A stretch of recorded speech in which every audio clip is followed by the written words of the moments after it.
Hello दोस्तों, स्वागत है आपका इन्फॉर्मेशन ज्ञान में और ज्योग्राफी की क्लास में NIOS ज्योग्राफी की क्लास में।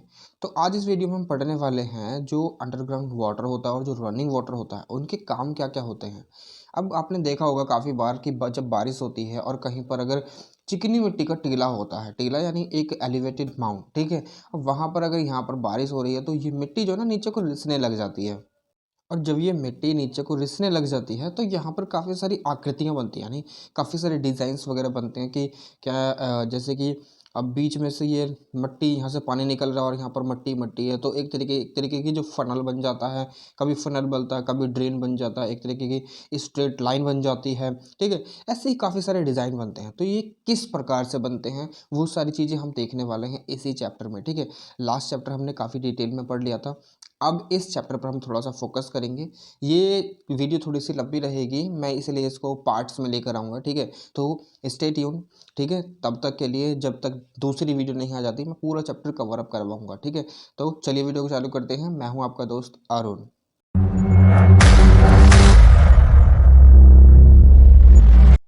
Before we proceed to the video, अगर आपने चैनल को सब्सक्राइब नहीं करा तो सब्सक्राइब कर दीजिए, वीडियो कर दीजिए लाइक और अपने दोस्तों में कर दीजिए शेयर, ताकि उनको भी इस वीडियो का थोड़ा सा लाभ मिल सके। तो चलिए अब करते हैं वीडियो को चालू।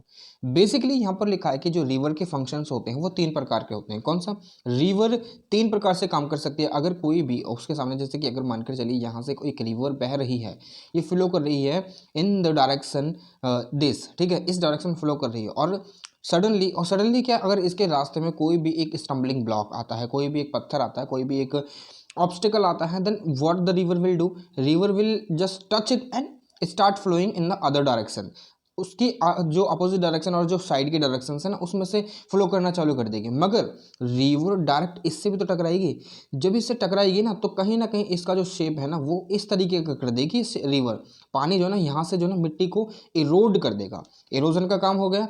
जब यहाँ से मिट्टी जब इरोड हो जाएगी तो ये जो मिट्टी रिवर अपने साथ कैरी कर रही है ना, इसको एक जगह स्थान पर लेकर जाना और फिर इसको एक पर्टिकुलर स्थान पर ले जाकर रख देना, रखने को कहते हैं डिपोजिशन, ठीक है। और लेकर जाने को कहते हैं ट्रांसपोर्टेशन। ये हो गया। अब इसको थोड़ा सा डिटेल में पढ़ लेते हैं। सिंपल आपको समझ में आ गया, क्योंकि यहाँ पर हम क्या देख रहे हैं, सिंपली हम देख रहे हैं कि फंक्शंस क्या क्या है रनिंग वाटर के और अंडरग्राउंड वाटर के। अब ये रनिंग वाटर भी है, अंडरग्राउंड वाटर भी है। अब जब ये दोनों चीज़ें होती हैं ना तो कहीं ना कहीं हमें अलग अलग टोपोग्राफी देखने के लिए मिलते हैं। टोपोग्राफी मतलब डिज़ाइंस देखने के लिए मिलते हैं मिट्टी में, रॉक्स में। बेसिकली यहाँ पर जब पानी लाइमस्टोन एक एलिमेंट है, लाइमस्टोन एक तरह का रॉक है, ठीक है। जब इसके कांटेक्ट में पानी आता है ना, पानी में ये जो लाइमस्टोन है वो कंप्लीटली डिसॉल्व हो जाता है और इसके साथ ट्रांसपोर्ट होता है और कहीं ना कहीं जाकर फिर ये कहाँ हो जाता है, डिपॉजिट हो जाता है, ठीक है। अब जो आपके पिछले चैप्टर्स थे जिसमें हमने कहीं ना कहीं जो इरोजन देखा और वेदरिंग भी देखी है, ठीक है। वेदरिंग का जो फिनोमेना था वो कहीं ना कहीं इरोजन के साथ रिलेट होता है, ठीक है। वेदरिंग भी देखी, डिपोजिशन देखा, उसके बाद हमने टाइप्स ऑफ रॉक्स भी देखी, जैसे कि मेटामॉर्फिक रॉक, सेडिमेंट्री रॉक, और जो तीसरी टाइप आप मुझे वो कमेंट कर कर बताइए, ठीक है। मैं तो बता ही दूंगा मगर मैं चाहता हूँ कि आप मुझे ये तीसरी रॉक का टाइप है ना वो कमेंट कर कर बताएं, ठीक है। मेटामॉर्फिक होगी और कौन सी होगी, सेडिमेंट्री रॉक होगी। और तीसरी कौन सी थी, वो एक मेन रॉक है जिससे सेडिमेंट्री और मेटामॉर्फिक दोनों ही प्रकार की रॉक बनती हैं। क्या बोलते हैं उसको, नहीं पता? चलिए कमेंट बॉक्स में मुझे कर कर बताइए और देखिए वीडियो को जाकर, जिसका लिंक मैं नीचे ड्रॉप भी कर दूंगा डिस्क्रिप्शन में, ठीक है। अब यहाँ पर इरोजन को कंटिन्यू करते हैं। What is erosion? Erosion occurs when overflow of land means soil particle down slope. देखिए यहीं पर मानकर चलिए एक मिनट मैं दिखाता हूँ आपको, just a second, let me bring that particular slide, okay, not slide. अब देखिए यहाँ पर जो है ना बारिश हो रही है, रेन हो रही है, ठीक है। अब रेनिंग यहाँ पर हो रही है, तो यहाँ पर क्या होगा, बारिश जब यहाँ पर होगी तो पहाड़ों पर गिरेगी भी तो सही। अब पहाड़ों से क्या होगा कि जब पहाड़ पर रेन गिरेगी तो जो रेन के पार्टिकल्स हैं जब ये नीचे आएंगे यहाँ पर तो स्कैटरिंग भी होगी ना। अब यहाँ पर रखे जो पार्टिकल्स हैं, यानी ये जो पार्टिकल है मिट्टी के पार्टिकल, जब वो एक दूसरे से टकराएंगे तो दूसरी जगह पर यानी डिस्प्लेसमेंट होगा, एक तरीके से ये इरोजन हो गया। अब जब यहाँ पर ये चीज़ें हो रही है, मतलब स्कैटरिंग हो रही है, इसको बोलते हैं स्कैटरिंग फिनोमेना, ठीक है। जब रेन पार्टिकल्स सॉइल पार्टिकल्स के साथ मतलब जब रेन जो है आती है ऊपर से नीचे आती है और जब ये सॉइल पार्टिकल्स के साथ कोलाइड होती है ना, इसके बाद क्या होता है कि जो सॉइल के पार्टिकल्स हैं यहाँ पर एक पर्टिकुलर जगह से डिस्प्लेस हो जाते हैं, दूसरी जगह पर हो जाते हैं। एक तरीके से ये भी इरोजन ही हो गया, ठीक है। वेदरिंग और इरोजन में ज़्यादा डिफरेंस नहीं है, ठीक है। इफ़ यू सी वेदरिंग को समझना है तो प्रीवियस वीडियो मैंने दे रखा, इरोजन की बात कर रहे हैं यहाँ पर। अब इरोजन देखिए, इरोजन कैसा होगा। अब ये वाला फिनोमेना, स्कैटरिंग फिनोमेना तो आपने समझ लिया। अब बेसिकली अब जब ये जो पहाड़ हैं यहाँ पर बारिश हो रही है, ऊपर बारिश हो रही है, इधर यहाँ पर ये जो पहाड़ है इस पानी को एब्जॉर्ब करेंगे ना, यहीं से जब एब्जॉर्ब करेंगे तो ये कहीं ना कहीं पानी जो नीचे जाएगा, नीचे पर्कोलेट होगा तो यहाँ से कहीं ना कहीं निकलेगा। तो ये मट्टी इस जगह पर जो होती है ये पानी के साथ बहकर नीचे जा रही है, ठीक है, ये नीचे जा रही है, इसको बोलते हैं इरोजन। अब इरोजन एक और प्रकार का होगा मगर वो दूसरी फॉर्म में होगा। इस प्रकार में यहाँ पर पानी बरस रहा है और पहाड़ ने इसको एब्जॉर्ब कर लिया, ठीक है। धीरे धीरे जो यहाँ पर मट्टी है इसका सैचुरेशन लेवल यानी पानी को जो होल्ड करने की जो कैपेसिटी है ना वो बहुत ज़्यादा हो जाएगी। जस्ट सपोज कि एक बाल्टी है यानी एक बकेट है और दिस इज़ नलका, ठीक है, ये नलका है और ये जो नलका कंटिन्यूसली चलाया जा रहा है, कंटिन्यूसली वर्किंग है और पानी इसमें फ्लोट हो रहा है, ठीक है, पर्कुलेट हो रहा है और हम इसे भर रहे हैं पूरा पानी से, ठीक है। पर्कुलेट नहीं हो रहा, हम इसे पूरा का पूरा फिल कर रहे हैं पानी से। जब पानी की जो कैपेसिटी है वो इसकी यहाँ तक ही है। अब जब इससे ज़्यादा इसमें भरेंगे तो ऑब्वियसली यहाँ से बाहर निकल जाएगा।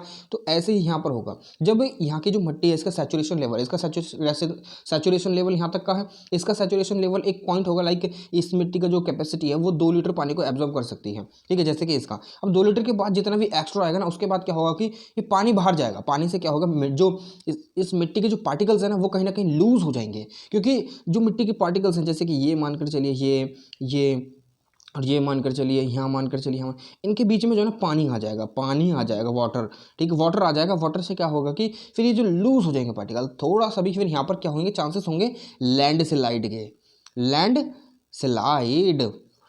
ठीक है। यहाँ पर लैंडस्लाइड के जो मतलब एक तरीके की सिचुएशन है ना वो क्रिएट हो जाएगी और बहुत ही प्रोबेबिलिटी होगी, बहुत ही ज़्यादा प्रायिकता होगी कि लैंडस्लाइड यहाँ पर हो। और होती है ज़्यादातर पहाड़ी जो इलाके होते हैं वहाँ पर पूरे के पूरे पहाड़ ढह जाते हैं, तो उसी को बोलते हैं लैंडस्लाइड। तो चलते हैं अभी पीछे, कहाँ थे हम, यहाँ थे हम इरोजन पे।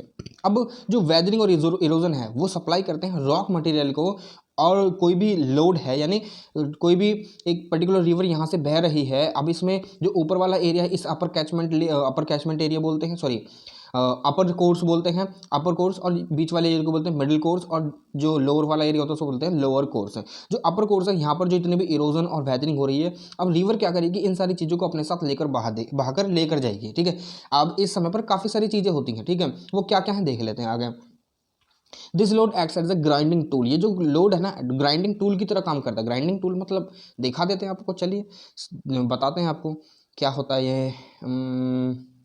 just a second, I'm just finding something, okay, just a second। देखिए यहीं पर देखिए आप, मैं एक बार इसे इरेज कर देता हूँ। इरेज हो जा, कहाँ गया, देखिए मानकर चलिए ये वाला यहाँ से एरिया है, ठीक है। अब ये है थोड़ी सी रिवर, ठीक है। अब ये जो ना यहाँ से बहना चालू करती है इधर की साइड, ठीक, इधर की साइड बहना चालू करती है, ये बह रही है यहाँ पर।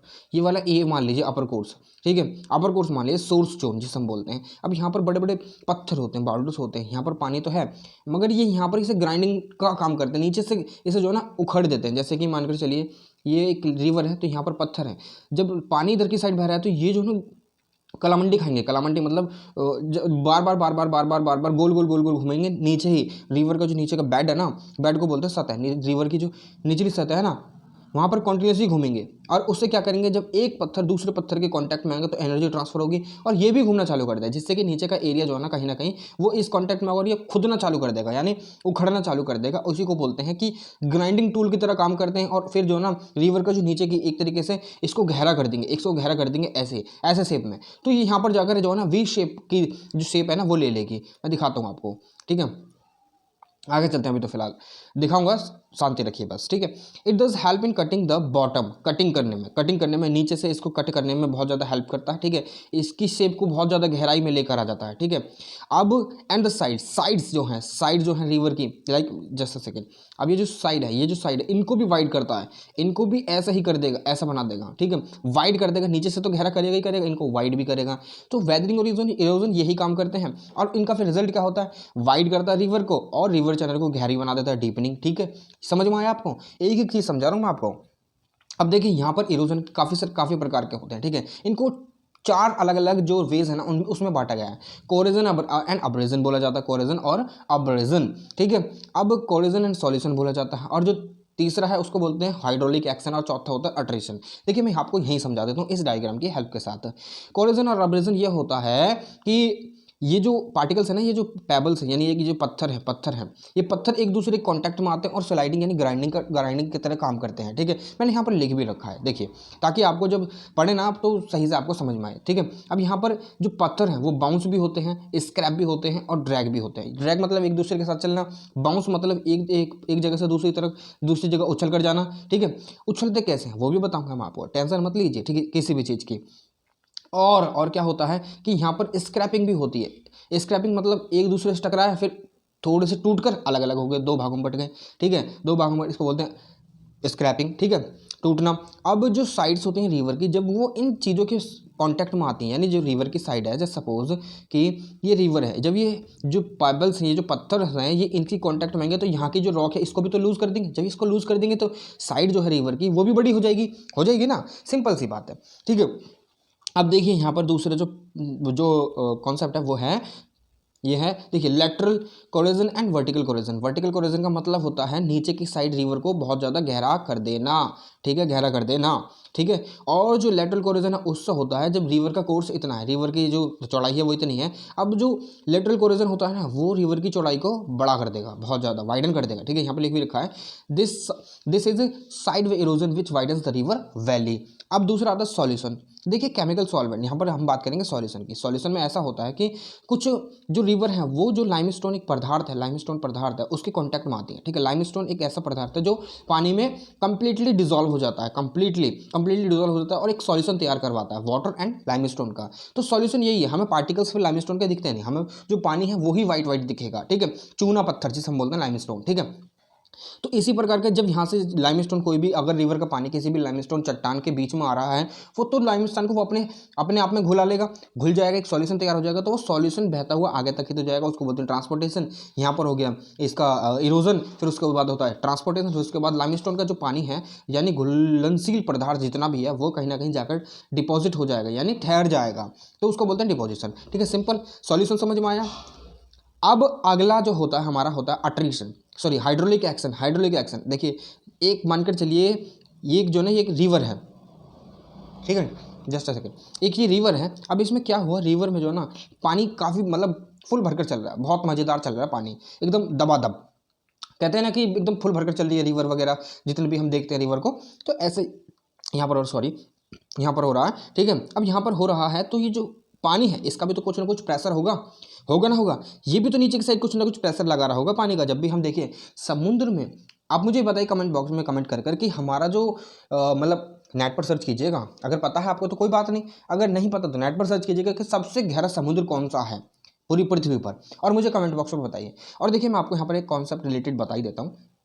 जब भी आप समुद्र में ऊपर की सतह पर रहोगे, ठीक है, और जब आप नीचे जाओगे तो वहाँ पर प्रेशर इंक्रीज होता है, ठीक है, प्रेशर इंक्रीज होता है प्लस डेंसिटी भी इंक्रीज होती है। वाई? क्योंकि pressure is directly proportional to the density, ठीक है, ऑब्वियसली। तो जब आप नीचे जाएंगे ना समुद्र के, अगर 1 किलोमीटर नीचे, आपका शरीर जो है ना एकदम ऐसा दबाव मानेगा और हो सकता है फट भी जाए, क्योंकि पानी बहुत ज़्यादा दबावशील पदार्थ है। तो यहाँ पर ही जो दबाव बन रहा है ना, इससे क्रैक बनते हैं तो यहाँ पर जो ना जो सॉइल पार्टिकल्स हैं वो लूज हो जाते हैं। जब सॉइल पार्टिकल लूज हो जाते हैं तो नीचे ये अब्रेजन भी हो रहा है, एक दूसरे से टकरा भी रहे हैं, ग्राइंडिंग भी हो रहा है, ग्राइंडिंग वगैरह हो रही है, तो इससे क्या हो रहा है कि नीचे के पदार्थ जो हैं वो भी कहीं ना कहीं रिवर को निचला यानी डीप बनाते जा रहे हैं।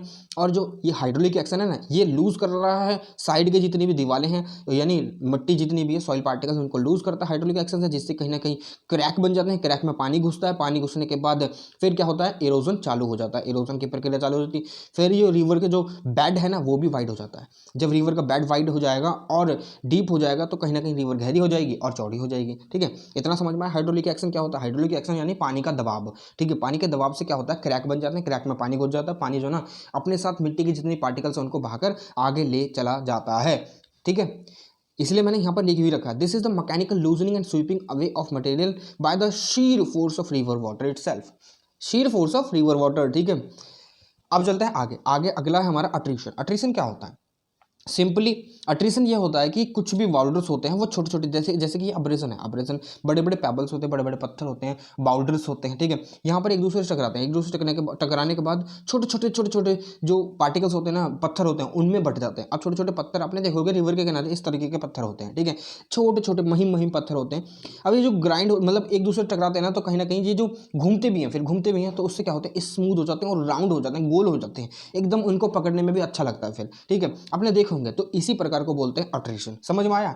इन the process of corrosion boulders are broken into small pieces, छोटे छोटे पीसेस में बढ़ जाते हैं और उसके बाद वो स्मूथर हो जाते हैं और राउंड हो जाते हैं। सिंपल अट्रीशन, हाइड्रोलिक एक्शन और corrosion solution, vertical corrosion, lateral corrosion, corrosion और अब्रेजन। समझ में आया? नहीं समझ में आया तो दोबारा वीडियो को रिवाइंड कीजिए और देखिए। अब चलते हैं आगे। जो हमारी दूसरी प्रोसेस आती है वो होती है हमारी ट्रांसपोर्टेशन। What is transportation?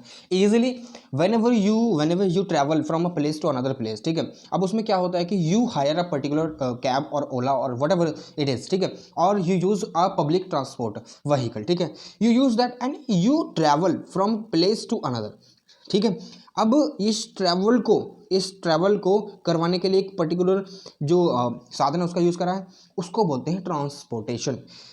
आपका यहाँ से यहाँ तक का ट्रैवल करना कहलाता है ट्रांसपोर्टेशन। ठीक है, अब देखिए ट्रांसपोर्टेशन जो है, ट्रांसपोर्टेशन नदियों में भी होता है। ठीक है, अपर कोर्स से लेकर लोअर कोर्स तक। ठीक है, अब यहाँ पर सिंपली हम देखेंगे ट्रांसपोर्टेशन 4 प्रकार का होता है। कौन सा?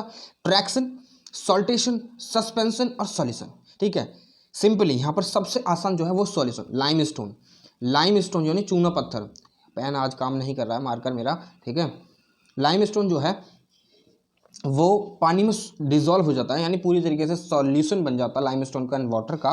उसके बाद पानी लाइमस्टोन को इजीली कैरी करता है और दूसरी जगह पर ट्रैवल करा कर यानी ट्रांसपोर्ट कर डिपॉजिट कर देता है। ये होता है सिंपल सॉल्यूशन का काम। अब यहाँ पर सॉल्टेशन में क्या होता है? सॉल्टेशन में पत्थर होते हैं।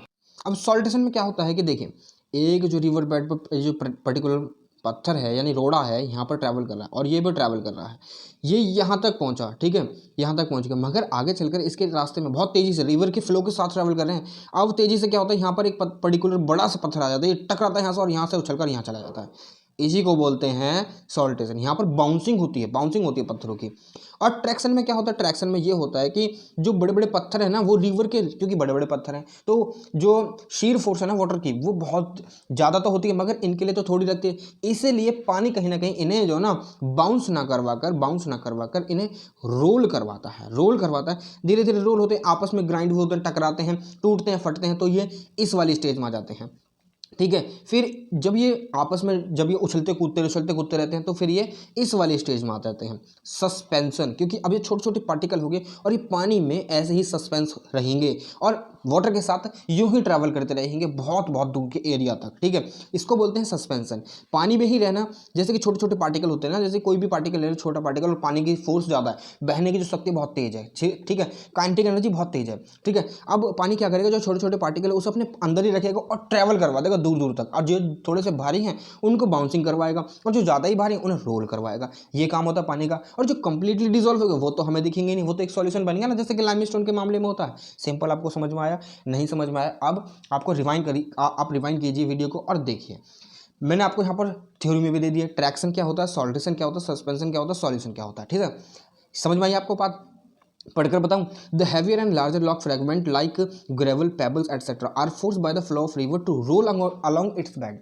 रोल करवाता है पानी। ठीक है, सॉल्टेशन में क्या होता है, some of the fragments of the rock move along the bed, ठीक है, of a stream by jumping और बाउंसिंग कंटिन्यूसली, जंपिंग और बाउंसिंग। सस्पेंशन में क्या होता है, the holding up of small particles like sand, silt, mud और water as the stream flows is called suspension, ठीक है। जैसे जैसे पानी फ्लो होता है उसके साथ साथ ही वो सस्पेंस होकर उसी के साथ ट्रैवल करते हैं। सॉल्यूशन द डिजॉल्व, आपको पता है लाइमस्टोन, ठीक है। सिंपल सी बात है ये, ठीक है। और जो बच्चे हिंदी में देख रहे हैं ना, हिंदी में मतलब हिंदी मीडियम से हैं, जो मैं बता रहा हूँ ना, हिंदी में जितना चीज़ें बता रहा हूँ वो आप अगर एज इट इज़ लेके आएंगे ना अपने एग्जाम में, यू विल नॉट रिग्रेट, आपको कंप्लीटली मार्क्स मिलेंगे, ठीक है, कंप्लीट मार्क्स मिलेंगे, ठीक है। तो चलते हैं अब आगे। और इंग्लिश मीडियम वाले बच्चों के लिए सिंपल से मैंने नोट्स तैयार कर दे ही रखे हैं, ठीक है।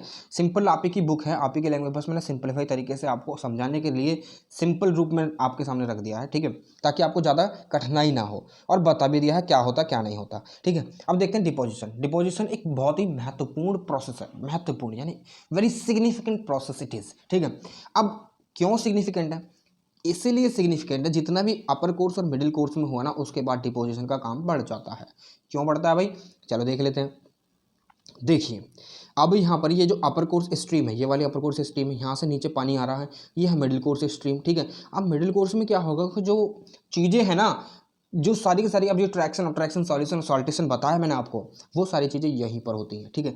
क्योंकि यहाँ पर जो होता है ना, यहाँ पर बहुत ही तेज रफ्तार होती है पानी की। देखिए मैं दिखाता हूँ आपको, मैंने शायद लिख भी रखा था, कहाँ पर गया, जस्ट सेकेंड। अच्छा, अभी आएगा, वेट। अब यहाँ पर बहुत तेज रफ्तार होती है, तो यहाँ पर गॉर्जेस फॉर्म होते हैं, वैलीज फॉर्म होती हैं। जैसे कि आपने देखा होगा हमारे इंडिया में जो जम्मू कश्मीर में एक वैली है, वैली ऑफ फ्लावर, ठीक है। और काफ़ी सारी वैलीज हैं, मेरे को नाम याद नहीं आ रहा है, ठीक है। जैसे कि एक थी वैली, उत्तराखंड में वैली है एक, ठीक है। तो वहाँ पर ऐसी तरीके से यानी इस तरीके की वैलीज फॉर्म होती हैं, ठीक है। अब पहले तो ये गॉर्ज बनते हैं, ऐसे पतले पतले गॉर्ज बनते हैं, गॉर्ज मतलब चट्टानें आपस में टूट जाती हैं और पानी इनमें से बहना चालू कर देता है। गॉर्ज मतलब, क्योंकि यहाँ पर ये जो चट्टानें होती हैं ये बहुत ही हार्ड होती हैं, इसलिए ये गॉर्ज बनाती हैं। मगर जैसे जैसे ये चट्टानों का जो हार्ड होना कम होता जाता है ना, तो ये वैलीज की फॉर्म ले लेती हैं, वी शेप वैली बनाती हैं, ठीक है। वी शेप वैली बनाती हैं, तो इसलिए इनकी रफ्तार जो है बहुत ज़्यादा होती है। रफ्तार जब ज़्यादा होती है पानी की, वो नीचे से ज़्यादा इरोड करती है। मगर जितनी ही जो मतलब पानी का जो बहना फ्लो होना है वो बहुत कम होगा, मतलब रफ्तार कम होगी, तो वो लेटरल इरोजन करेगी, वर्टिकल इरोजन कभी नहीं करेगी। अब लेटरल इरोजन साइड में होता है, वर्टिकल इरोजन नीचे होता है, ठीक है, ऊपर नहीं हो सकता क्योंकि वर्टिकल इरोजन नीचे ही होगा। और ये जो वर्टिकल इरोजन है ज़्यादातर जो अपर कोर्स और अपर कोर्स और मिडिल कोर्स है ना, इसी में होता है, ठीक है। मगर लेटरल इरोजन यहाँ पर जो लोअर कोर्स है, यहाँ पर vertical erosion close to nil हो जाता है, close to nil, negligible, we can not suppose it to happen here in this course, ठीक है। लोअर कोर्स में मुश्किल ही होता, नामुमकिन है, ठीक है, क्योंकि यहाँ पर जो पानी का बहाव है ना बहुत कम हो जाता है। यहाँ पर बहाव किस लिए, क्योंकि यहाँ पर ऊंचा इलाका है, पहाड़ी एरिया है, और यहाँ पर कम हो जाता है लोअर कोर्स में आकर, ठीक है। तो यहाँ पर ज़्यादातर लेटरल इरोजन होता है, साइड यानी रिवर जो है वो वाइडन होती है, मतलब वाइडन हो जाती है। इसको बोलते हैं, ये जो साइड में माउंट लाइक स्ट्रक्चर बन जाते हैं ना रिवर के, आपने देखा होगा, इसको बोलते हैं लेवीज, जस्ट सेकेंड, LEEVES, ठीक है, लिविज, ठीक है। अब देखिए आगे चलते हैं, ये समझ में आया आपको। अब देखिए यहाँ पर आइए आप लोग, ये चीज़ आपको समझ में आ गई ना। डिपोजिशन यही होता है कि यहाँ से कोई भी पेबल्स वगैरह लेकर आते हैं और आगे जाकर मिडिल कोर्स में आती है, मिडिल कोर्स से लोअर कोर्स में आती है, लोअर कोर्स में बिल्कुल वर्टिकल इरोजन जो होता है वो बिल्कुल खत्म हो जाता है और लेटरल इरोजन जो है वो चालू रहता है। तो आगे जाकर डिपोजिशन होता है, कहीं ना कहीं जो रिवर्स हैं वो समुद्र में आकर मिलती हैं। मगर देखिए यहाँ पर काफ़ी सारी चीज़ें जो आपको आगे मैं समझाऊंगा, ठीक है, डेल्टा वगैरह से रिलेटेड, ठीक है। अब यहाँ पर देखिए मैंने यही चीज़ लिख रखी है, when the stream comes down from the hills to the plain area में आती है, क्योंकि प्लेन एरिया में तो ही क्या नाम है, जो रिवर की स्पीड है वो कम होगी, तो इसीलिए जब ऊपर पहाड़ी इलाके में से जो सेमी जो माउंटेड एरिया है वहाँ से फिर जो close to nil mounted area में जब आती है, यानी प्लेन एरिया में जब आती है रिवर, तो उसकी जो स्पीड है, फ्लो की स्पीड जो है वो कम हो जाती है, ठीक है। अब यहाँ पर जब कम हो गई स्पीड, तो जितने भी पार्टिकल्स वो अपने बेड में यानी अपनी सतह, निचली सतह से लेकर आ रही है, ऊपर से लेकर आ रही है नीचे की साइड, तो वो क्या होंगे, वो धीरे धीरे सेटल डाउन होना चालू कर देंगे, बैठना चालू कर देंगे, और बैठते फिर एक तरह का डेल्टा फॉर्म करते हैं जिसे बोलते हैं डेल्टा, ठीक है। अब ये सारे के सारे यहीं पर इकट्ठे हो जाते हैं जब रिवर समुद्र से मिलती है, क्योंकि वो अपना जो सारा का सारा कचरा जितना भी लेकर आई है, पत्थर लेकर आई है, मिट्टी लेकर आई है, मड लेकर आई है, सॉल्ट लेकर आई है, सिल्ट मतलब सैंड वगैरह लेकर आई है, तो सब की सब यहाँ पर डिपॉजिट कर देगी। तो इसी को बोलते हैं डिपोजिशन, ठीक है। This reduces the energy of steam, energy reduce कर देता है, ठीक है, जब वो प्लेन एरिया में एंटर करती है। द डिक्रीज इन एनर्जी, जब जो वो डिक्रीज होती है एनर्जी, हैम्पर्स ट्रांसपोर्टेशन को हैम्पर बना देती है। फिर जितने भी अपने साथ जितने भी नदी सॉल्ट वगैरह लेकर आई है, सॉरी सॉल्टेशन वगैरह यानी छोटे छोटे पार्टिकल्स एलिमेंट्स पत्थर वगैरह लेकर आई है, बाउल्डर्स वगैरह लेकर आई है, वो कहीं ना कहीं ट्रांसपोर्ट करना बंद कर देते हैं। एक जगह से दूसरी जगह पर वो ट्रांसपोर्ट करते ही नहीं है, क्योंकि पानी के जो बहाव है बहुत कम हो जाता है। एज अ रिजल्ट, जिसका रिजल्ट क्या होता है, इसका जो लोड होता है वो सेटल डाउन होना चालू हो जाता है, ठीक है। अब ये जो डिपोजिशन है वो कहाँ पर होता है? Deposition takes place either due to, क्यों होता है deposition? Due to decrease in slope, decrease in slope, slope यानी ये पहाड़ है तो ये स्लोप है, ठीक है, यहाँ से नदी बहती है, ये स्लोप यहाँ पर हायर होगा, यहाँ पर लोअर होगा, फिर यहाँ पर जब वो प्लेन एरिया में आएगी तो जो बहाव है नदी का वो कम हो जाएगा, कम, क्लोज टू नील, ठीक है। और वॉल्यूम और वेलोसिटी, पानी का जो बहाव है पानी कम हो जाए या तो नदी में, या फिर पानी की जो वेलोसिटी है वो कम हो जाए, यही सारे रीज़न हो सकते हैं डिपोजिशन के। तो आपको डिपोजिशन समझ में आया? आ गया ना? नहीं आया तो दोबारा देखिए वीडियो को। चलते हैं आगे। अब development of river valley, upper course, lower course और अपर कोर्स, मिडिल कोर्स और लोअर कोर्स हम यहीं देख लेंगे, ठीक है, क्योंकि जो अगली वीडियो है उसमें हम कुछ और देखेंगे, ठीक है। आप देखिए यहाँ पर डेवलपमेंट ऑफ रिवर वैली को 3 प्रकार से डेवलप करा जाता है, ठीक है। पहला जो जहाँ से ये ओरिजिनेट होती है उसको बोलते हैं माउथ रीजन, ठीक है, ठीक है। और कहाँ से ज़्यादातर रिवर्स कहाँ से स्टार्ट होते हैं? माउंटेनियस रीजन से, हिमालयस, क्योंकि वहाँ पर बर्फबारी पड़ती है। जो पेरिनियल रिवर होती हैं यानी सदाबहार नदियाँ जो होती हैं जिनमें पानी साल के 12 महीने बहता रहता है, जैसे कि हमारे देश में गंगा और यमुना है, ठीक है, और ब्रह्मपुत्र भी है, ठीक है। ब्रह्मपुत्र कहाँ पर? आसाम रीजन में, ठीक है। अब ये जो पेरिनियल रिवर हैं ये माउंटेनियस रीजन में ओरिजिनेट होती हैं और इनमें जो पानी है वो साल भर बहता रहता है, ठीक है। अब मोस्ट ऑफ द रिवर्स भी माउंटेनियस रीजन में ही ओरिजिनेट होती हैं, क्यों? क्योंकि वहाँ पर जो ना सर्दी के मौसम में स्नोफॉल होती है।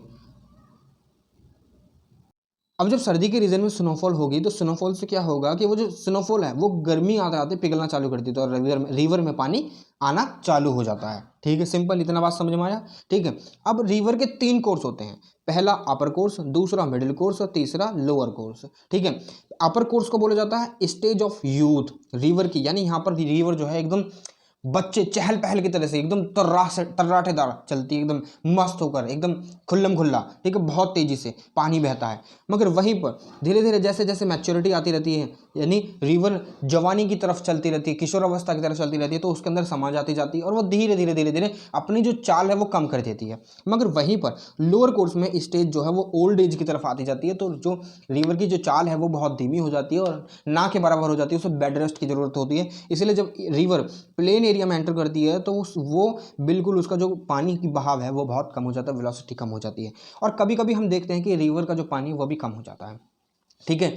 It applies to all the rivers. देखिए रिवर जो है ना, आगे बात करेंगे, वैसे तो हम रिवर जो ना 2 प्रकार की होती है, एक सीजनल रिवर, ठीक है, और एक पेरेनियल रिवर। सीजनल रिवर में सीजन के अकॉर्डिंग ही पानी आता है, जैसे कि जब वो मानसून सीजन चलता है तो अब पानी जो सीजनल रिवर होती है, सीजनल रिवर उनमें चलता है भरकर, ठीक है। जो पेरिनियल रिवर होती है उनमें और ज़्यादा भरकर चलता है, जैसे कि बिहार में एक रिवर है कोसी, जिसको सोर ऑफ द बिहार भी बोला जाता है, ठीक है, बिहार की आत्मा, ठीक है। वहाँ पर वो फ्लड बहुत ज़्यादा लेकर आती है। फ्लड क्यों लेकर आती है? जो अपर कैचमेंट एरिया है ना, यानी माउंटेनियस रिजर्व कैचमेंट एरिया जहाँ से वो पानी भरती है, ठीक है, वो जो एरिया है ना वहाँ से पानी फ्लो करता ज़्यादा बिहार की तरफ, और बिहार का जो रीजन है वो प्लेन एरिया है। प्लेन एरिया में जब आती है तो प्लेन एरिया में बाढ़ लेकर आ जाती है, क्योंकि ऊपर का पानी तो फ्लो कर रहा तेजी से नीचे की तरफ, क्योंकि सारा पानी तो नीचे की तरफ आ रहा है, तो नीचे बाढ़ आ जाती है, ठीक है। मैं समझाऊंगा किसी दिन आपको, ठीक है, इस बारे में। अभी फिलहाल आप जितना है उतना समझिए, क्योंकि यही आपके लिए सबसे ज़्यादा जरूरी है, ठीक है। चलते हैं आगे। अब पहला हमारा आता है अपर कोर्स, जो है अपर कोर्स आता है, ठीक है। अपर कोर्स को हम पढ़ लेते हैं। अपर कोर्स देखिए, अपर कोर्स बिगिन होता है जहाँ से रिवर का सोर्स होता है, जहाँ रिवर चालू होती है बहना, ठीक है। अब यहाँ पर जो वेलोसिटी होती है रिवर की वो बहुत ज़्यादा होती है, जैसे कि मैंने अभी बताया था कुछ समय पहले, ठीक है। क्योंकि जब आप यहाँ पर देखेंगे, देखिए मैं यहाँ पर एक चित्र बनाता हूँ, यहाँ पर बहुत ज़्यादा वेलोसिटी होगी ना रिवर की, तो यहीं से बहेगी, धीरे धीरे वेलोसिटी कम हो जाएगी और ये यहाँ पर बहुत नील हो जाएगी, ठीक है। ये होता है अपर कोर्स, ये होता है लोअर कोर्स। मैं आपको पिक्चर भी दिखा देता हूँ, just second, let me show you a picture. Where is that, this one, this one, I was talking about this one. This is called upper course, this is the middle course and this is the lower course. ठीक है, यहाँ पर velocity बहुत ज़्यादा है। ठीक है, rain भी यहीं पर हो रही है, स्नो भी यहीं पर होती है। ठीक है, रेन इन द सेंस कि जो रेन होगी, रेन स्नो के रूप में होगी। ठीक है, जब हम क्लाइमेटोलॉजी पढ़ेंगे तो मैं स्नो फॉर्मेशन का भी बताऊंगा कि स्नो कैसे फॉर्म होती है। ठीक है, तो यहाँ पर स्नो जो हो रही है, स्नो से क्या होगा, स्नो बर्फ पहाड़ों के ऊपर जम जाएगी। अब वो गर्मियों के जो सीजन आएगा उसमें धीरे धीरे मेल्ट होना चालू करेगी, तो ये पेरिनियल रिवर कहलाएगी। But in case of seasonal river में क्या होगा कि जो वहाँ पर स्नोफॉल तो ज़्यादा होती नहीं है। सीजनल रिवर में क्योंकि पहाड़ छोटे छोटे रहते हैं, उनके जो एलिवेटेड पोर्शन होता है ना बहुत कम होते हैं, बहुत कम एलिवेटेड होते हैं, माउंट एवरेस्ट की तरह नहीं होते हैं। ठीक है, अब यहाँ पर क्या होगा कि स्नो मतलब रेन जो होगी वो रेन उसी समय होगी जब पानी, रेन जिस समय होगी ना उसी समय पानी जो है ना रिवर में बहुत भरकर चलेगा। ठीक है, उसको बोलते हैं seasonal river. You got it? ठीक है, समझ में आया? तो देखिए अब ये जब ये रिवर नीचे की साइड आएगी, देखिए ये रिवर नीचे की साइड आएगी तो यहाँ पर काफ़ी ज़्यादा वेलोसिटी होगी, तो ये अपना जो वर्टिकल इरोजन है, वर्टिकल इरोजन या नीचे की साइड जो इरोजन है, ये रिवर को डीप करने का, यहाँ पर गॉर्ज फॉर्म होते हैं। ठीक है, गॉर्ज का मतलब डीप वैलीज फॉर्म होती है, बहुत गहरी गहरी वैलियाँ होती हैं कि आप आवाज़ मारो और गूंज जाएगी, हेलो हेलो हेलो हेलो, ऐसे ऐसे आवाज़ आती है। ठीक है, तो ऐसी सारी चीज़ें यहाँ पर भी होती हैं। ठीक है, यहाँ पर होती हैं। अब ये जो बहुत मतलब एक देखिए एक चीज़ यहाँ पर आपको समझनी होगी कि ये सारी चीज़ें फॉर्म होने में जस्ट एक दो दिन का टाइम नहीं, लाखों करोड़ों साल लग जाते हैं, लाखों करोड़ों साल। ठीक है, हमारे जो माउंटेन्स हैं, जैसे कि मैंने आपको पिछली वीडियो में बताया था, हमारे जो माउंटेन्स हैं, हिमालयन माउंटेन, ये यंग फोल्ड माउंटेन है, ये अभी भी फोल्ड हो रहे हैं और अभी भी आप हमेशा कहीं ना कहीं न्यूज़ में सुनते होंगे, शायद ही सुनते होंगे। ठीक है, क्योंकि अगर आप न्यूज़ देखते होंगे तो सुनाई में देता होगा कि हिमालय की जो हाइट है वो कंटिन्यूसली इंक्रीज हो रही है। ठीक है, एवरी ईयर वी सी कि हिमालय की जो हाइट है वो कुछ ना कुछ सेंटीमीटर इंक्रीज होती ही होती है। ठीक है, तो ऐसी ही चीज़ें यहाँ पर हैं कि इनको जो फॉर्म होने में काफ़ी ज़्यादा समय लगता है। ठीक है, अभी जो स्ट्रीम है, यानी जो अपर कोर्स की जो स्ट्रीम है, यहाँ पर जितने भी पानी बहता है एकदम दबादब ताबड़तोड़ तेजी से बहता है, ताबड़तोड़ तेजी से। ठीक है, अभी जो यहाँ पर पानी बह रहा है, ये यहाँ पर कुछ ना कुछ इरोजन भी होगा, फिर तो इरोजन तो होना लाजमी, क्योंकि यहाँ पर वेलोसिटी बहुत ज़्यादा है। जब वेलोसिटी बहुत ज़्यादा है तो पानी तो अपने रास्ते में किसी को भी नहीं रोक सकता।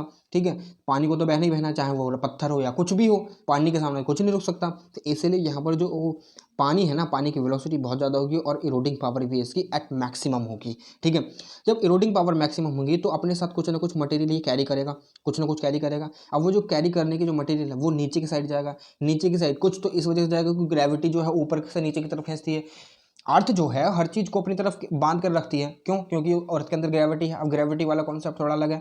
ठीक है, we will see that separately. ठीक है, अब उस ग्रेविटी की वजह से क्या होगा कि जो डीपनेस है ना वैली की, डीपनेस है ना वैली की, वो ज़्यादा इंक्रीज होगी क्योंकि नीचे जो है ना क्या चल रहा है, ड्रैगिंग चल रही है, पत्थरों की ड्रैगिंग चल रही है, एक दूसरे से टकरा रहे हैं, एक दूसरे के ऊपर से उछल कर जा रहे हैं, एक दूसरे मिक्स हो रहे हैं पानी में। तो ये सारी चीज़ें जब यहाँ पर चल रही हैं तो कहीं ना कहीं जो वाइडनिंग, जो डीपनेस है वैली की, वो इंक्रीज होगी by the force of gravity और by the velocity of the water और जो रेन वाटर ना उसकी वजह से। ठीक है, और रेन वाटर क्यों रेन वाटर की वजह से, क्योंकि जब बारिश हो रही है तो कहीं ना कहीं जो रॉक्स हैं उस समय पर, जो वहाँ पर जो रॉक हैं वो उस पानी को एब्जॉर्ब भी करेंगे, वो पानी को एब्जॉर्ब करेंगे, तो जब स्कैटरिंग भी होगी, यहाँ पर स्कैटरिंग भी होगी और कुछ ऐसे होंगे पोर्स जिनमें पानी घुस जाएगा अंदर। जब वो पानी अंदर घुस जाएगा क्रैक्स में तो वो उसको लूज कर देगा, क्रैक को लूज कर देगा, तो फिर वो क्रैक जो है ना जब पानी के कॉन्टैक्ट में आएगा तो वहाँ से वो जो क्रैक है वो और ज़्यादा वाइड होता चला जाएगा। ठीक है, अब वाइड होता चला जाएगा। अब इससे क्या होता है कि वेदरिंग होना चालू हो जाती है, वेदरिंग हो जाती है और इससे फिर जो चीज़ें होती है ना, जैसे कि मानकर चलिए, अब मैं आपको सिंपल वे में समझाता हूँ। तो देखिए सिंपल अगर मान के चलिए एक रॉक है, रॉक स्ट्रटा है, यहाँ पर बारिश हो रही है, ये यहाँ पर गिरेगा, तो इसमें यहाँ पर जाकर जो है ना एक जो क्रैक है, यानी मानकर चलिए ऐसा ये रॉक स्ट्रटा, अब यहाँ पर बारिश हुई तो यहाँ पर एक क्रैक फॉर्म हो जाएगा। ये अब ये जो क्रैक फॉर्म हो रहा है ये बारिश की वजह से, जो बारिश यहाँ पर हो रही है ना तो इसकी वजह से हुआ है। अब ये बड़ा होता जाएगा, अब फिर इसी में जो ये क्रैक है वो वाइडन होता चला जाएगा। ये पहले इतना था, अब ये इतना हो गया, इतना हो गया। अब यहाँ पर ये जो पानी है ना अब यहीं से फ्लो होना चालू कर देगा, फिर ये नीचे की साइड भी जाएगा और ये और ज़्यादा बड़ा होता जाएगा, बड़ा हो जाएगा, तो यहीं से रिवर वैलीज फॉर्म हो जाती हैं। अब आगे चलकर जो रिवर वैलीज हैं वो इस तरीके की फॉर्म ले लेती हैं, वी शेप्ड वैली बन जाती हैं। ठीक है, वी शेप्ड वैली बन जाती हैं। If the rock is hard, rock अगर हार्ड है तो resistance the widening of the valley is at top, it may not take place. Widening of the valley नहीं होती है मगर जब वो नीचे आएगी, मगर यहाँ पर नहीं हो रही है, मगर ये जो मैंने आपको बताया ना इसे क्या बोलते हैं पता है? इसको बोलते हैं गॉर्ज, गॉर्ज बोलते हैं इसे। कैसा दिखता है गॉर्ज? दिखा देते हैं आपको। ऐसा दिखता है कुछ ऐसा, ठीक है। यहाँ पर ये पानी बह रहा है ना रिवर का। अब ये आगे चलकर क्या हो जाता है, आगे चलकर कैसे दिखता है हमें, हमें है कैसे दिखता है, ऐसा दिखता है हमें कुछ, ठीक है। फिर ऐसा भी दिखता है हमें कुछ। समझ में आई बात कि मैं क्या कहना चाह रहा हूँ। जो गॉर्जेस हैं वो बड़े हो जाते हैं, वाइडन हो जाते हैं, जैसे मैंने आपकी अभी आपको इसमें समझाया। ये जो बड़ा हुआ है ना, ये वैलीज बनती हैं। फिर ये वी शेप्ड, सुनिए, ये वी शेप्ड वैली बनी। वी शेप्ड वैली से क्या हुआ, एक बड़ी सी रिवर बन जाती है इस तरीके की, ठीक है, इस तरीके की। ये यहाँ पर मैंने आपको जो पिक्चर दिखा रखी है, तो सिंपल सी चीज़ें, ये सारी चीज़ें कहीं ना कहीं जो हार्ड रॉक हमें कहाँ मिलेगी, young folding mountain. Young folding mountain है तो वो कहीं ना कहीं जो ना हार्ड भी होगी वहाँ पर और लूज भी होगी। लूज से क्या होगा, ये चीज़ें बन जाएंगी, ठीक है। जो लूज होगी पार्टिकल वो निकल कर बाहर आ जाएंगे, जो हार्ड होंगे वो ऐसे के ऐसे ज्यों के त्यों खड़े रहेंगे, ठीक है। अब ये जो डीप गॉर्जेस है बीन कट बाय ब्रह्मपुत्र, जो हमारे इंडिया में जो ब्रह्मपुत्र रिवर है और इंडस रिवर है, तो कहीं ना कहीं हमें वहाँ पर भी ये जो गॉर्जेस हैं, डीप गॉर्जेस देखने के लिए मिलते हैं। खासकर ये सारी चीज़ें कहाँ पर होती हैं, कौन सी, मतलब जो माउंटेनियस रीजन है वहाँ पर लाइमस्टोन भी तो पाया जाता होगा। लाइमस्टोन तो भाई डिजॉल्व हो जाता है पानी में, और जो लाइमस्टोन है जब वो डिजॉल्व हो रहा है तो भैंस की टंग क्या होगा, क्या होगा भाई, क्या होगा, गॉर्जेस ही तो फॉर्म होंगे। जब गॉर्जेस फॉर्म होंगे तो उसके बाद ये भी सारी चीज़ें होंगी, रिवर की रिवर बनेंगी, फिर बड़ी बड़ी रिवर बनेंगी, ठीक है। समझ में आ रहा है आपको, ठीक है। अभी जो लाइमस्टोन रीजन है, यहाँ से ये जो पार्टिकल्स लाइमस्टोन के वाटर के साथ डिसॉल्व हो जाएंगे और वो अपनी जगह छोड़ देंगे। उससे अपनी जगह छोड़ने के बाद क्या होगा, ये गॉर्जेस फॉर्म हो जाएंगे, ठीक है। अब वेरी डीप गॉर्जेस और the canyon with vertical walls also known as I shaped valleys. I shaped valley है ना, आई शेप्ड वैली। और ये वेरी डीप गॉर्जेस, जिसका हमें एक एग्जांपल मिलता है grand canyon of the river Colorado in USA. समझ में आया आपको, चलते हैं आगे। नहीं समझ में आया तो आप देख लीजिए वीडियो को एक बार और रिवाइंड कर। अब देखिए मिडिल कोर्स की बात कर लेते हैं। यहाँ पर देखिए, यहाँ पर मैंने सिंपल सी पिक्चर भी डाल रखी है। ये है स्टीप साइड, स्टीप साइड है, ठीक है। Steep side valley, thin channel valley, ठीक है। ये होता है अपर कोर्स, ठीक है, ऐसी बहती हैं। मिडिल कोर्स में ये चीज़ें जो है ना थोड़ी सी यूं हो जाती हैं, ठीक है, इस तरीके में बहने लग जाती हैं। और जो लोअर कोर्स होता है साइड में उनके मलबा जमा होने लग जाता है, जिनको बोलते हैं लेवी। सॉरी, मैंने वहाँ पर स्पेलिंग थोड़ी सी गलत बता दी थी, सॉरी फॉर दैट, LEVEE, ठीक है, लेवी बोलते हैं उसे, ठीक है। अब ये मिडिल कोर्स में क्या होता है कि जो कोरिजन है ना मिडिल कोर्स का, उसमें लेटरल कोरिजन जो है ना रिप्लेस कर देता है वर्टिकल कोरिजन, क्योंकि वर्टिकल कोरिजन तो यहाँ पर हो रहा था। जब वर्टिकल कोरिजन यहाँ पर हो रहा था, यानी वर्टिकल इरोजन, एक तरीके से वर्टिकल इरोजन जब यहाँ पर हो रहा था तो यहाँ पर लेटरल इरोजन होगा, यानी जो रिवर की वाइडनिंग है ना वो ज़्यादा होगी इंस्टेड ऑफ डीपनिंग, ठीक है। डीप ना होकर अब रिवर क्या होना चालू कर देगी, चौड़ा होना चालू कर देगी, ठीक है। अब यहाँ पर जब इरोजन हो रहा है तो बैंक्स जो होंगे वी शेप्ड वैली के, जो ये वी शेप्ड वैली बनती हैं, फिर वो चौड़े हो जाएंगे इस तरीके के, ठीक है, इतने चौड़े चौड़े हो जाएंगे। दिखाता हूँ मैं आपको। अब ये जो वी शेप्ड वैली थी, यहाँ पर ये धीरे धीरे धीरे धीरे चौड़ी होने लगी, इस तरीके की बन जाएंगी ये वैलीज, ठीक है। ये वैली बन जाएंगी ये, क्योंकि यहाँ पर जो पानी की जो लेटरल फोर्स है ना उसने वैली को चौड़ा कर दिया, वैली को चौड़ा कर दिया। रिवर की जो साइड की जो दीवारें हैं ना उनको इरोड करता गया और अपने आप को चौड़ाता गया। वैली जो यानी रिवर जो है अब चौड़ी हो जाएगी, और जितनी डीप थी वो डीप ना रहकर अब क्या होगी, चौड़ी होना चालू कर देगी, ठीक है। अब चलते हैं आगे। अब देखिए यहाँ पर जो वॉल्यूम है ना वाटर का वो इंक्रीज हो जाएगा विद द कॉन्फ्लुएंस ऑफ, क्योंकि मल्टीपल, ये देखो यहाँ पर जो मिडिल कोर्स है, ये मिडिल कोर्स यहाँ पर काफ़ी सारी जो ट्रिब्यूटरीज हैं वो भी आकर मिलेंगे। ट्रिब्यूटरी जब इसमें आकर मिलेंगे तो यहाँ पर जो पानी का कोर्स है, पानी का जो लेवल है वो बहुत ज़्यादा इंक्रीज हो जाएगा और लेटरल इरोजन फिर ज़्यादा होने लगेगा, ठीक है। लेटरल इरोजन ज़्यादा होने लगेगा ना, तो यहाँ पर जो है क्या होने लगेगा, जो इस शेप है वैली की वो भी कहीं ना कहीं फिर चेंज होने लगेगी। सॉरी, जो लेटरल इरोजन के साथ साथ क्या होगा, जो रिवर का लोड है वो भी सेटल डाउन होने लग जाएगा, ठीक है। क्योंकि यहाँ पर जो मिडिल कोर्स है, यहाँ पर जो मिडिल कोर्स है इसमें जो ना दूसरी जो नदियाँ हैं वो भी अपना जो वो है क्या बोलते हैं, मटेरियल वगैरह लाकर डालेंगे, लोड वगैरह लाकर डालेंगे, तो यहाँ पर काफ़ी सारा लोड इंक्रीज हो जाएगा और यहाँ पर जो लेटरल इरोजन है इसलिए वो चालू हो जाता है। अब क्यों होता है, अब लेटरल इरोजन चालू क्यों होता है, अब ये भी बता देते हैं हम आपको, ठीक है। थोड़ा सा पेशेंस रखिए, सब चीज़ बताऊँगा मैं आपको। यहाँ पर मानकर चलिए ये रिवर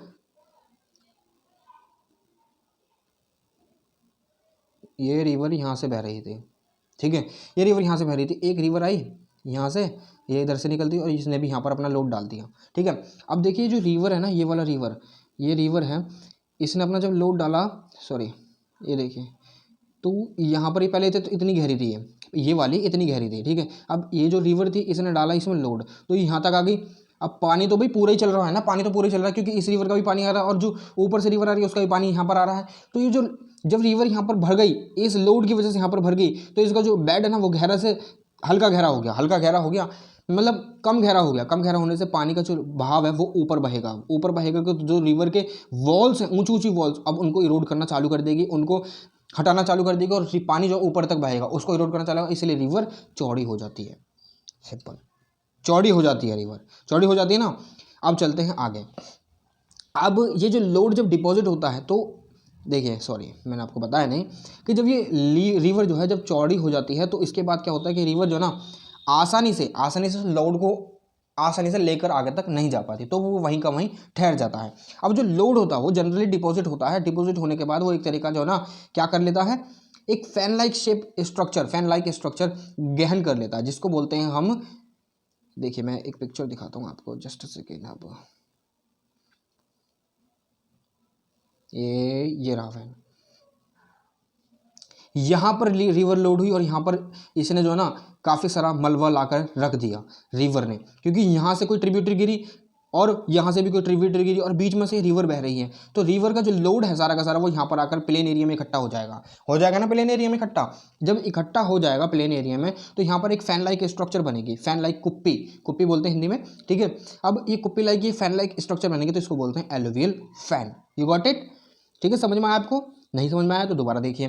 तो इसको बोलते हैं एलुवियल फैन, ठीक है। अभी यहाँ पर हमें कहाँ पर मिलते हैं, जो एप्लेशियन माउंटेन है ना, एप्लेशियन माउंटेन कहाँ पर है, ये कहाँ पर है, यूएस में एप्लेशियन माउंटेन है, और उसके नीचे जो फैन है ना, नीचे जो नीचे वाला एरिया है, मतलब ये माउंटेन है, मानकर चलिए ये माउंटेन है, मैं उसका जो पिक्चर है वो लगाना भूल गया, ठीक है, but I will try to include everything next time, ठीक है। अब यहाँ पर ये जो एप्लेशियन माउंटेन है, अब इसके नीचे जो ना ये एरिया बचता प्लेन एरिया, इसको बोलते हैं पिडमोंट प्लेट्यू और पिडमोंट एलुवियल प्लेन, ठीक है। समझ में आया आपको? इसको बोलते हैं पिडमोंट एलुवियल प्लेन। जैसे कि कहाँ गया भाई, कहाँ गया, ये रहा, इसको ये वाले यहाँ पर एप्लेशियन माउंटेन समझ लीजिए, यूएसए में, नॉर्दर्न अमेरिका में, फ्लोरिडा की तरफ, ठीक है, फ्लोरिडा की तरफ है ये माउंटेन, ठीक है। अब यहाँ पर ये जो प्लेन है ना, इसको एलुवियल प्लेन के साथ साथ यहाँ पर बोलते हैं पिडमोंट एलुवियल फैन और प्लेन, ठीक है। समझ में आपको इतनी सी चीज़? चलो आगे चलते हैं, समझ में आया। अब यहाँ पर लोअर एरिया में यानी मिडिल कोर्स में रिवर जो है अपने पाथवे तो चेंज करती है, क्योंकि ऊपर से तो उसका जो बहाव है वो बहुत तेज़ी से है। जब ऊपर से बहाव तेज़ी से है, ठीक है, समझिए एक चीज़ समझिए, यहाँ पर आपको समझिए, ठीक है, जस्ट सेकेंड, एक मिनट। अब यहाँ से तो बहाव बहुत तेज़ी से आ रहा है, अब लोग यहाँ पर मिडिल कोर्स हो या लोअर कोर्स हो, क्योंकि दोनों ही कोर्सेज में ये चीज़ें हैपन होती हैं, ठीक है, हैपन मतलब होती हैं, ठीक है। अब यहाँ से तो पानी बहुत तेज आ रहा है, अब ये पानी जब बहुत तेज आ रहा है, यहाँ से मुड़ा, तड़ाक देने से टक्कर मारी इस वाले एरिया में, ठीक है, इस वाले एरिया में तड़ाक देने से टक्कर मारी। अब यहाँ की जो इरोजन है वो चालू हो जाएगा, तो रिवर यहाँ की इरोजन चालू कर देगी, फिर यहाँ से मुड़ेगी, यहाँ टक्कर मारेगी बहुत तेज, फिर यहाँ से मुड़ेगी, यहाँ टक्कर मारेगी। चलता है ना पानी, यूँ चल रहा है, यूँ टक्कर मारेगा बहुत तेज, फिर यूँ मुड़ जाएगा, फिर यूँ टक्कर मारेगा बहुत तेज, फिर यूँ मुड़ जाएगा। तो ये जो एरिया है ना, ये एरिया इसको बोलते हैं, ये जो टक्कर मारना होता है इसको बोलते हैं मीएंडरिंग बोलते हैं। अब मीएंडरिंग से क्या होता है कि कई बार जो रिवर है ना वो जब टक्कर मारती है, यूँ टक्कर मारती है, तो अपना कोर्स जो है ना बदल देती है और एक छोटा सा पोर्शन छोड़ जाती है पीछे। इसको बोलते हैं ऑक्सबो लेक, ठीक है, ऑक्सबो लेक। इसकी जो पूरी प्रोसेस देखिए यहाँ पर दिखा रखी है मैंने आपको। यहाँ से आई पानी, यहाँ डिपोजिशन चालू हो गया, फिर यहाँ चला गया पानी, यहाँ पर डिपोजिशन हो रहा है, ठीक है। फिर ऐसे ही ये जो कोर्स है धीरे धीरे बहुत साल लगती हैं, ये अलग कर देगा इस पोर्शन को, ठीक है, क्योंकि यहाँ डिपोजिशन तगड़ा हो गया, तो ये बन जाएगी एक तरीके से ऑक्सबो लेक। अब ये जो ऑक्सबो लेक है काफ़ी समय तक तो हरी भरी रहेगी, मगर उसके बाद ये भी सूख जाएगी और जो रिवर का कोर्स है दोबारा मीएंडरिंग करनी चालू कर देगा और दोबारा ऑक्सबो लेक फॉर्म हो जाएगी, ठीक है। समझ में आया आपको? तो ये होते हैं मीएंडरिंग समझ गया, आप समझ गए ना मीएंडरिंग क्या होती है। चलिए आगे बढ़ते हैं आप। द लोअर कोर्स बहुत ही ज़्यादा महत्वपूर्ण है, क्योंकि यहीं पर डेल्टा फॉर्म्स होते हैं, ठीक है। अब लोअर कोर्स में आपको तो पता है कि लोअर कोर्स में ना तो अब क्या नाम है वेलोसिटी रही उसमें, कैसे में, रिवर में, और जो एरोजन है वो लेटरल एरोजन बहुत ज़्यादा होगा इंस्टेड ऑफ वर्टिकल एरोजन, क्योंकि मिडिल कोर्स में क्या हुआ था कि जो लेटरल कोरोजन था वो रिप्लेस कर रहा था किसको, वर्टिकल कोरोजन को। मगर यहाँ पर अब तो लेटरल कोरोजन ही होगा ना, ठीक है। यहाँ पर lateral corrosion still goes on to erode its bank. अब जो रिवर है और ज़्यादा वाइड होगी, और ज़्यादा वाइड होगी, और जो वर्टिकल कोरोजन है वो ऑलमोस्ट खत्म हो चुका है। ठीक है, अब चलते हैं आगे।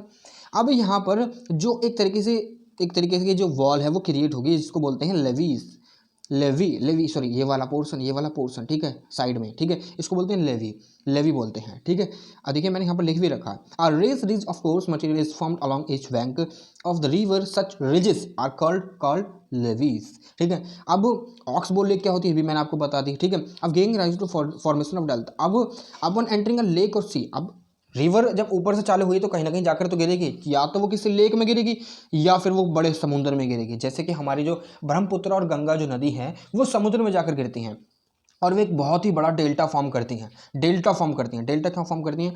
इसीलिए फॉर्म करती हैं कि जब वो बह रही होती हैं, जब वो फ्लो कर रही होती हैं, तो वो एट दी एंड जाकर जो है ना अपने जितने भी लोड है वो यहाँ पर सेटल डाउन कर देती हैं। जितना भी लोड है ब्रह्मपुत्र यहाँ सारे ये भी यहाँ पर सेटल डाउन कर देगी और एक तरीके से इस तरीके का डेल्टा फॉर्म करेगी, जिसको बोलते हैं आज के समय सुंदरबन डेल्टा। ये दुनिया का सबसे बड़ा डेल्टा है सुंदरबन। ठीक है, अब ये जो डेल्टा फॉर्म करेगी ना, ये फैन लाइक डेल्टा भी फॉर्म करती हैं काफ़ी सारी रिवर, और काफ़ी सारी रिवर्स ऐसी हैं कि वो डेल्टा फॉर्म ही नहीं करते हैं। जैसे कि हमारी वेस्टर्न फ्लोइंग रिवर तापी और नर्मदा, ठीक है, ये गॉर्जेस में वैलीज में बहती हैं, जिस वजह से जो डेल्टा है वो फॉर्म नहीं करती हैं। ठीक है, ये चीज़ आपको ध्यान रखनी है। ठीक है, अब ये दो रिवर हैं गंगा एंड ब्रह्मपुत्र, ये फॉर्म करती हैं डेल्टा हमारे इंडिया में, जिसको बोलते हैं सुंदरबन डेल्टा। इसको यहाँ पर इस नदी को बोलते हैं माउथ ऑफ द गैंजेस। ये तो फॉर्म कर देते हैं डेल्टा फॉर्म करते हैं। देखिए क्यों डेल्टा फॉर्म होता है, वो बहुत बड़ी प्रोसेस है। अगर मैं बताने लग गया तो हम जो है ना धरती की जो है ना एकदम डीप में चले जाएंगे, वो आपके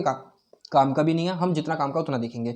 ये फॉर्म कर रही है यहाँ पर डेल्टा, और नर्मदा और तापी डेल्टा इसलिए फॉर्म नहीं करती है, मगर वो जब गिरती है ना अरेबियन सी में, यानी वेस्टर्न फ्लोइंग रिवर है ना, वो वेस्टर्न फ्लोइंग रिवर है। ठीक है, वेस्टर्न फ्लोइंग रिवर है तो वो अरेबियन सी में जाकर गिरती हैं तो वो फॉर्म करती हैं एस्चुरीज, एस्चुरीज। ठीक है, और यहाँ पर ये जो डेल्टा है, ये जो ईस्टर्न फ्लोइंग रिवर है, most of the rivers eastern flowing जो है वो डेल्टा फॉर्म करती है, तो गोदावरी, ठीक है, कावेरी, ठीक है, और यहाँ पर ब्रह्मपुत्र और गंगा भी। ठीक है, इतना बात समझ में आया आपको, यानी इतनी बात समझ में आई, नॉट आया, इट्स आई। ठीक है, तो ये डेल्टा फॉर्मेशन देख लिया हमने। अब जो डेल्टा है वो क्यों फॉर्म होता है? एक्टिव वर्टिकल इरोजन, ठीक है, and lateral erosion in the upper course of the river to supply large amount of sediment. कुछ ना कुछ सेडिमेंट फिर पानी में सप्लाई करते हैं। एक्टिव वर्टिकल इरोजन और लेटरल इरोजन, जब सेडिमेंट होंगे वो सेडिमेंट पानी के साथ फ्लो करते हैं और एक जगह पर जाकर डिपॉजिट होते हैं, जिसको बोलते हैं हम डेल्टा। ठीक है, समझ में आया। और टाइडलनेस क्या होती है वो मैंने आपको बता रखा है। ठीक है, जिसकी वजह से जो टाइडलेस होते हैं, जहाँ पर टाइड नहीं आते हैं तो जो रिवर सेडिमेंट लेकर आनी है ना एक पर्टिकुलर जगह पर डिपॉजिट करने के लिए, टाइड की वजह से वो जो है ना इरोड हो जाते हैं, वो अपनी जगह से हट जाते हैं। मगर जब टाइड नहीं किसी जगह पर तो वो ज्यों का त्यों ही रहेगा, इसलिए वहाँ पर डेल्टा फॉर्म रहेगा। दिखाता हूँ अभी, यहाँ पर डेल्टा इसलिए फॉर्म होता है क्योंकि यहाँ पर टाइड की कोई संभावना नहीं है। टाइड में क्या होता है कि बड़ी बड़ी लहरें उठती हैं और पानी हर किसी चीज़ को काट देता है, तो वो नदियों के द्वारा लाए जाने वाला जितना भी मलबा है उसको भी काट देगा, तो यहाँ पर डेल्टा फॉर्म नहीं होगा। तो इसलिए यहाँ पर डेल्टा फॉर्म होता है क्योंकि यहाँ पर टाइड नहीं है। समझ में आई बात आपको? तो चलते हैं पीछे। अब यहाँ पर टाइड नहीं है और दूसरी चीज़ है स्ट्रॉन्ग करंट भी नहीं है, कोई स्ट्रॉन्ग करंट भी नहीं है, यानी दो करंट भी नहीं है। ठीक है, और शेल्टर्ड कोस्ट होनी चाहिए, यानी शेल्टर में तो छिछला पानी होना चाहिए, इसलिए वहाँ पर डेल्टा फॉर्म होगा क्योंकि नदियाँ जाकर डिपॉजिट करेंगी आसानी से। ठीक है, शैलो सी होना चाहिए एडजॉइनिंग द डेल्टा, और स्ट्रॉन्ग करंट कोई भी नहीं होना चाहिए, और रिवर माउथ में विच में वॉश अवे द सेडिमेंट, कोई भी करंट वगैरह नहीं होनी चाहिए। इतनी बात समझिए आप, करंट नहीं होनी चाहिए, टाइडलेस होना चाहिए, और क्या होना चाहिए, और शेल्टर्ड कोस्ट होनी चाहिए, शैलो सी होना चाहिए, और एडजॉइनिंग डेल्टा होनी, यानी काफ़ी सारी जो रिवर्स आपस में जोड़कर एक डेल्टा बनाती हैं वो चीज़ होनी चाहिए। क्योंकि एक पर्टिकुलर नदी सालों तक भी बहेगी ना तो भी आसानी से इतना बड़ा डेल्टा नहीं बना सकती, क्योंकि यहाँ पर सुंदरबन जो डेल्टा है यहाँ पर वेस्ट बंगाल में जो बनता है और बांग्लादेश में जो बनता है, काफ़ी बड़ा डेल्टा है और इसको काफ़ी सारी नदियाँ मिलकर बनाती हैं, इसलिए इसको दुनिया का सबसे बड़ा डेल्टा कहा जाता है। ठीक है, और दूसरी चीज़ है यहाँ पर some rivers emptying into the sea have no deltas, और कुछ रिवर्स ऐसी होती हैं जो सी में तो गिरती है मगर वो डेल्टा फॉर्म नहीं करती हैं। Instead they have a shape of gradually widening mouth, उनका जो माउथ है ना काफ़ी वाइडनिंग होता है, जैसे कि नर्मदा और तापी हमारी। ठीक है, और such a mouth is called estuary, उसको क्या बोलते हैं, ESTUARY, ठीक है, उसको बोलते हैं एस्चुरी। एस्चुरी एस्चुरी क्या है, एक ऐसा एरिया जहां पर फ्रेश वाटर जो है रिवर का वो ओशियन में जाकर मिलता है, उसको बोलते हैं एस्चुरी। कहीं भी अगर ऐसा होता है ना, लेक मतलब कोई भी एक पर्टिकुलर फ्रेश वाटर वाली रिवर है, वो अगर अपना पानी किसी ऐसे खारे पानी में जाकर मिलाती है तो उसको बोलते हैं एस्चुरी, ठीक है, चाहे वो ओशियन हो या लेक हो बहुत बड़ी, तो उसको बोलते हैं एस्चुरी। दो वेस्ट फ्लोइंग रिवर हैं जिनका नाम है नर्मदा एंड तापी, जो डेल्टा फॉर्म नहीं करती हैं, और ये क्या करती हैं, फॉर्म एस्चुरी, क्योंकि ये अरेबियन सी में, अरेबियन सी यानी सी का मतलब यानी खारा पानी, खारे पानी में जाकर गिरते हैं, तो इसलिए ये एस्चुरीज कहलाती हैं। तो सिंपली ये थी वीडियो, आपकी फर्स्ट पार्ट था, ये 5वें चैप्टर का फर्स्ट पार्ट। तो अगले पार्ट में हम काफ़ी सारी चीज़ें और देखने वाले हैं, तो अगले वीडियो में हम आपकी और हमारी फिर से मुलाकात होगी कुछ नई इंटरेस्टिंग इन्फॉर्मेशन के साथ। देखिए आपके जितने भी क्वेश्चंस हैं ना NIOS में, यहीं से फॉर्म होने वाले हैं। मैंने बहुत डिटेल में जाकर समझा रहा हूँ आपको, ताकि आपके समझ में आए। अगर आपको फिर भी नहीं समझ में आए, वीडियो को दोबारा रिफाइन कीजिए और दोबारा देखिए, और वीडियो को लाइक जरूर कीजिए और शेयर कीजिए अपने दोस्तों के साथ जिनको इसकी सबसे ज़्यादा ज़रूरत है, ठीक है, जो आप ही की तरह NIOS ज्योग्राफी का सब्जेक्ट लिए बैठे हैं और उनको कुछ समझ में नहीं आ रहा है, तो वो ये वीडियो देखकर कहीं ना कहीं लाभ उठा सकते हैं। और दूसरी चीज़, और लाइक कर दीजिए वीडियो को, सब्सक्राइब कीजिए, चैनल को सब्सक्राइब जरूर कर दीजिए, ठीक है। और अभी फिलहाल के लिए इस वीडियो में इतना ही। अगली वीडियो में आपसे फिर मुलाकात होगी एक और नई इन्फॉर्मेशन और एक और नई जानकारी के साथ। तब तक के लिए जय हिंद।